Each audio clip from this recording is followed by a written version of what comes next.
Hi everyone, it's Dr. Rafael Gutierrez. Welcome to my channel again. Uh, if you notice, I don't do videos all the time. The reason is I want to make sure that when I do make a video, it's something that people find useful, that it answers some questions. And so I never will have a video every week unless there's thousands of questions that I can answer. And so this time I really wanted to talk about something that a friend of mine mentioned. And that is that a lot of times when you talk to people, they tell you about how great they were in the past. And you look at them and they may not be the best at doing something today. Now, there is something with aging where people will, as we get old enough, we will stop improving. We will actually decrease. But there is another thing that's important, and that is that a lot of times people are really bad at judging how they are and how they were. So you have some people who will actually think they did really, as an educator, I've seen people leave the test and talk about how great they did, and sometimes they were the worst grade in the class. Sometimes people say how horrible they did and they had the highest grade. It's really hard for people to really tell where they are, even in modern time, even in where they are right now. And when they're looking in the past, there's a lot of things that do happen. Now, instead of just saying that, what I'm actually going to do is I like numbers, so I would actually like to see, were people better in martial arts in the past?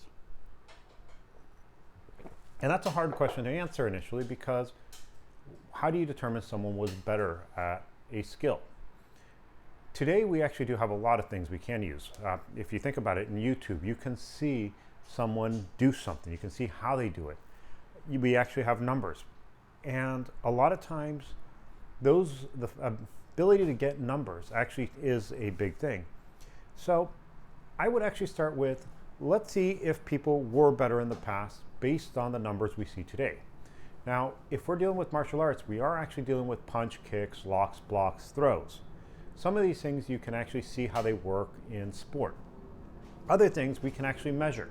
So for instance, if we look at the power of a punch, we can see how punch power has increased or decreased over time.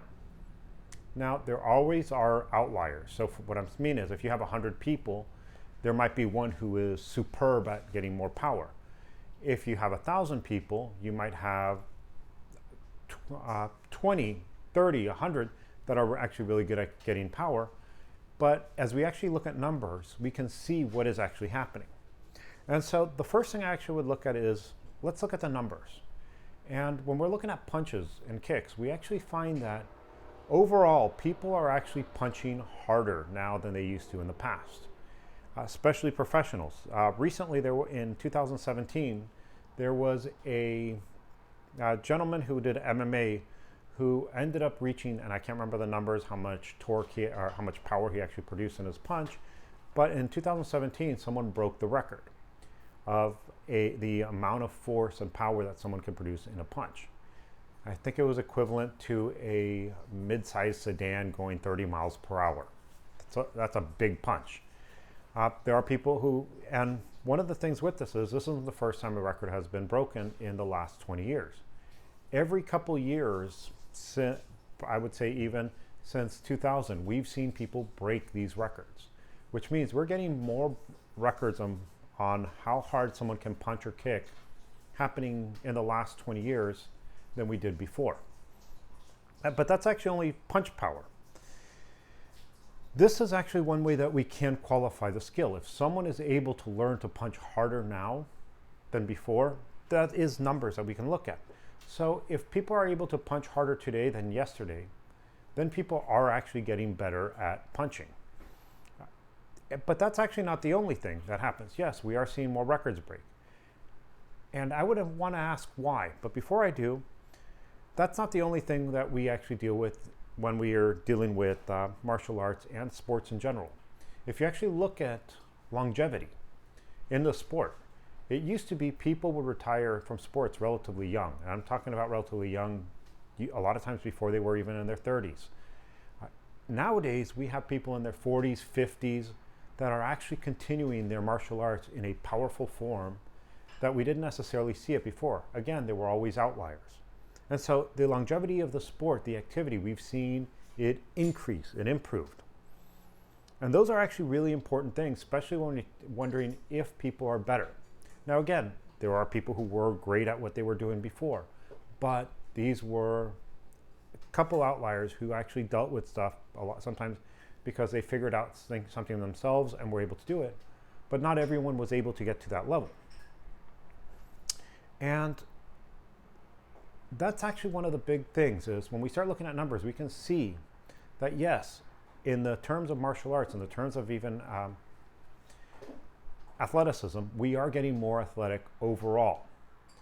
But we can actually look at other numbers. For instance, I'm actually going to talk about the life expectancy in the US.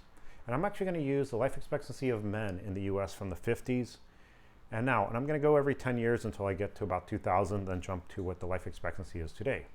Because what this is telling us is there's something that's making us live longer. And what I mean by that is this. If we look at the longevity, in 1950s, where a lot of people say, oh, these were the great times to be a man. Most men were expected to live 65 years.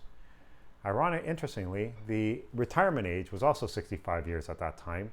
And so for most of us, we would be dead before we actually received any retirement benefits. And if we look every 10 years, just so we can see a pattern, we can see in 1950s, it was a 65. In 1960s, we get to 66. 1970s, 67. 1980, 69. Hey, we went up 2 years that year, those 10 years. 1990, 71. And now actually you see something big. 71 is actually, you start seeing an age that does make you start seeing more and more aging population. Today, we actually live a bit longer than that. 2000, for instance, is 74. And in 2022, life expectancy was 79 years.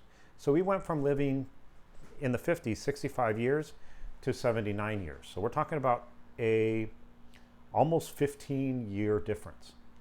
Now, the other thing is how people are living in the past. And there is actually a reason why we're living longer, and it will go back to martial arts, don't worry. And that's this. We actually are living longer because of sciences in public health. If we actually look at even as early as, even if we go to 2000, I'm sorry, not 2000, if we go in 1990, a lot of coaches in high school and junior high would, if you were injured, would tell you, oh, just walk it off, go do more. And today, anyone who's involved in kinesiology, the study of body movement, will tell you if you're injured, you should stop. If something hurts, stop. And what this has done is it's actually increased the life expectancy of a lot of the general population, but it's also increased the careers of our athletes. If you think about today, many of our athletes actually are practicing, training, and actually still doing stuff into their 40s, mid-40s, some of them even in their 50s. This was something extremely rare even in the 80s. And I'm using the 80s because that's when I was a kid. 70s and 80s, right? And so we're actually seeing that with knowledge, we actually do get better. We actually are able to live longer. If you think about it, 1950s, where a lot of people say, oh, this was a great time to be alive, 65. And the reason people weren't living that long was a lot of times had to do with this physical stress they had in their body. If you actually watch some of the old TV shows from 1950s, man would come home and have his first drink as soon as he got out the door because he was stressed out and killing himself working. Now we actually have a little bit, we still have people killing themselves working, but we understand that this is bad for you, and we can treat a lot of the different conditions that lead to premature deaths. Now with kinesiology and understanding the human body, we can not just get more powerful in our techniques, but we can actually do it longer. I will remember in the 80s, I remember one of my dad's friends had a heart attack when he was, I think he was like 48. Today, someone 48 has a heart attack, and that is a shock. It's like, what's this person doing? How is this person trying to kill themselves? And so the thing is, a lot of the different things that we've actually come across with health, diet, exercise has improved. Again, there's always an outlier, and anyone who does karate will always brings out, but look at Okinawa. They had people living over 100 for a long time. And the thing is, yes, they did, and it had to do with diet, social aspects, a lot of different things that they found with these blue zone studies. And so That's one of the things that we are seeing is as we are improving our understanding of how the body works, the body mechanics, our techniques actually get better. We are able to produce more power, and we're able to do this longer. I will tell people, right now I'm 48, and I've talked to a lot of people who have told me that by 40, because of the way they did stuff, they have bad knees, bad backs, they really have a lot of injuries. I will tell you that, yes, every so often when I'm doing work on, let's say, fixing my dryer, for instance, and I'm moving around, if I'm doing a lot of work where I'm lifting and moving stuff around, my back will hurt a little bit for a few days, but it'll get better, and it's not something that I even think about afterwards. It's just, hey, I overused something, and that was it. And part of the reason is because when I trained, the people I was fortunate enough to train with had an understanding of the human body and how to avoid getting injuries. And so they taught me certain things. Then I actually worked with kinesiologists, and what they found is a lot of people injure themselves doing things because they don't understand the basic body mechanics. So with basic body mechanics, it really does improve our entire aspect of martial arts and health. And so a lot of times people actually do look in the past and say, oh, back before my knees hurt, I was able to do X, Y, and Z. And maybe they could. Maybe they were the outliers. But when you look at it, when we look at how many records are broken in every athletic thing, we can see how understanding this shows us how things improve. A lot of people, well, it's not as hard or as powerful as it once was. Back in the day, people didn't use helmets when they played football. And it's like, yeah, and they also ended up with head injuries and mental issues because of that. With new technology, we actually can take that and expand our careers. We can expand our physicality, and we can expand how long we actually do certain things. And so when people do tell you, oh, in the past things were great and it was this, really sometimes we need to take a step back and look at what the numbers really tell us. Now, if you have any, I hope you enjoy this, and if you have any questions, please ask, because it does inspire me to make other videos. I hope you enjoy it, and have a nice day.